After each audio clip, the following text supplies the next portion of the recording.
लोकसभा चुनाव के 3 चरण के मतदान हो जाने के बाद मुकाबला रोमांचक हो गया है।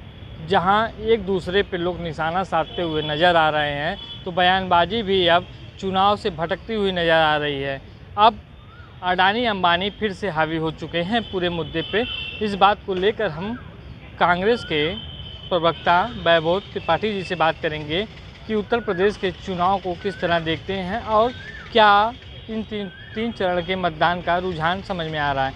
तो सबसे पहले वैभव जी, आपका स्वागत है। धन्यवाद। 3 चरण के मतदान हुए हैं, क्या देख रहे हैं, कांग्रेस कहाँ पर है? ग्राउंड जीरो से जो रिपोर्टिंग है उससे ये स्पष्ट है कि इंडिया जीत की तरफ आगे बढ़ रहा है और लोग अपने मुद्दों के लिए वोट कर रहे हैं।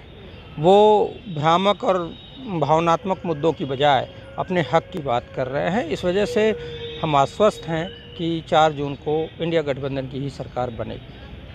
दूसरी तरफ उत्तर प्रदेश की बात की जाए तो मायावती ने एक नया फैसला लिया है, अपने उत्तराधिकारी और राष्ट्रीय कोऑर्डिनेटर को हटा दिया है। तो क्या मानते हैं कि इसके दबाव हुआ है और कितना असर पड़ेगा?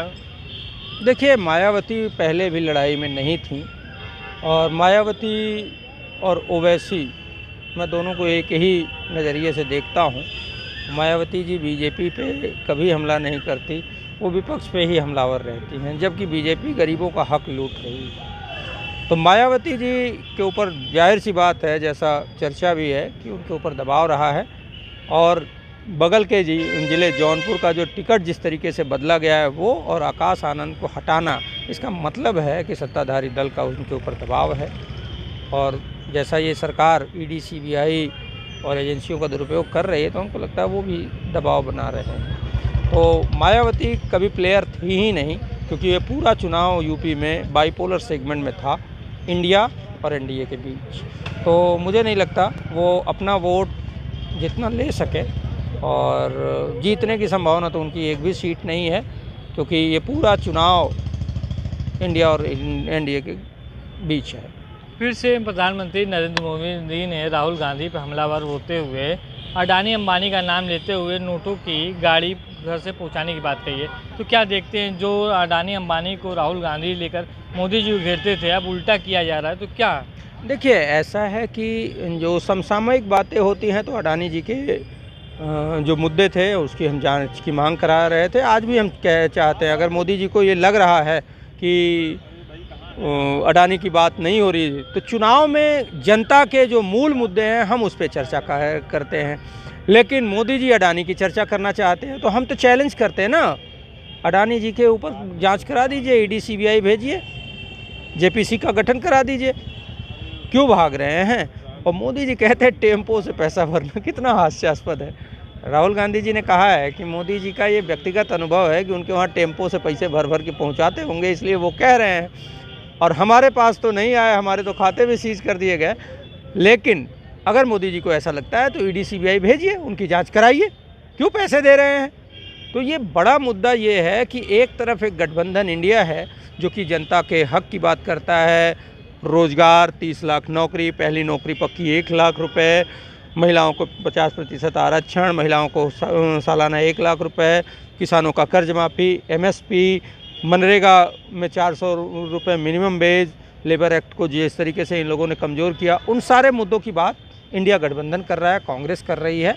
और हर जन में इस बात का उत्साह है, वो चाहते हैं कि नहीं, जो व्यक्ति हमारे मुद्दों की बात कर रहा है हम उसके साथ खड़े हों, हम उसको वोट करेंगे। और जब ये सरकार बदलेगी तभी महंगाई बेरोज़गारी से निजात मिलेगी, हमारे बच्चों को रोज़गार मिलेगा, किसानों को एमएसपी की गारंटी मिल पाएगी।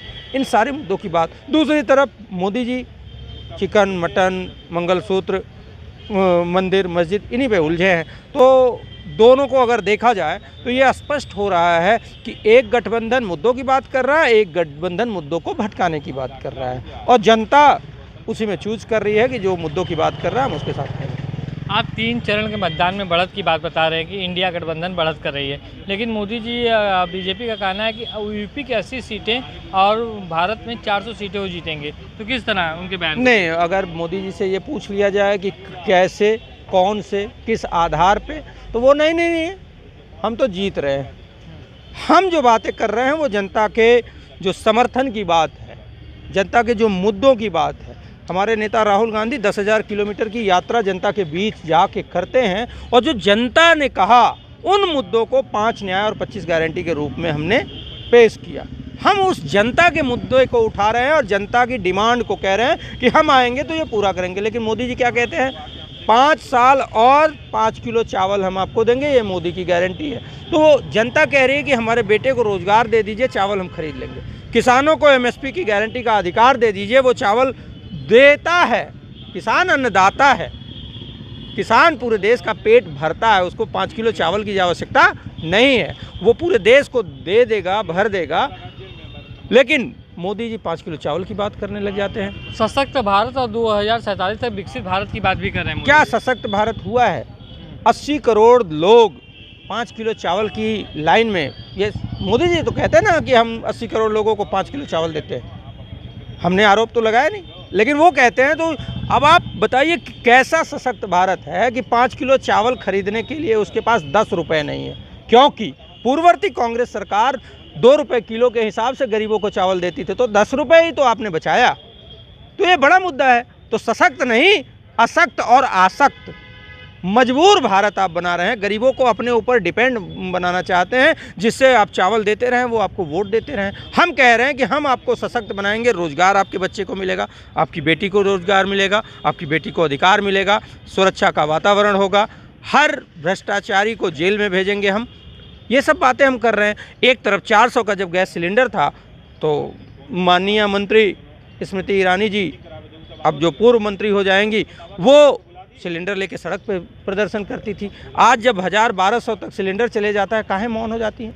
मैं पूछना चाहता हूं कि अफ़गानिस्तान की जब करेंसी भारत से मजबूत हो जाती है, तो मोदी जी वो बात अपनी याद करेंगे और कहेंगे कि जिस देश की करेंसी गिरती है, उस देश का प्रधानमंत्री गिरा हुआ होता है? मैं नहीं कहता। 4 जून को क्या देखते हैं नतीजे आप? 4 जून को मुझे ये स्पष्ट दिख रहा है कि 4 जून को सत्ता बदलने वाली है, इंडिया गठबंधन की सरकार बनेगी। और मुझे एकदम ऐसा वोटर साइलेंट, तो मुझे ये दिख रहा है कि जैसे 2004 में अचानक से सरकार बदल गई थी, हवाबाजी की हवा निकल गई थी, वैसे ही 2024 के भी परिणाम आएंगे और इंडिया गठबंधन लगभग 300 से 325 के बीच रहेगा। ठीक, थैंक यू। ये थे कांग्रेस के प्रवक्ता वैभव त्रिपाठी जी, जिन्होंने कहा कि 4 जून को जो नतीजे आएंगे उसमें इंडिया गठबंधन की सरकार बनती हुई नजर आएगी। सुरेंद्र गुप्ता, उत्तर प्रदेश टाइम्स, वाराणसी।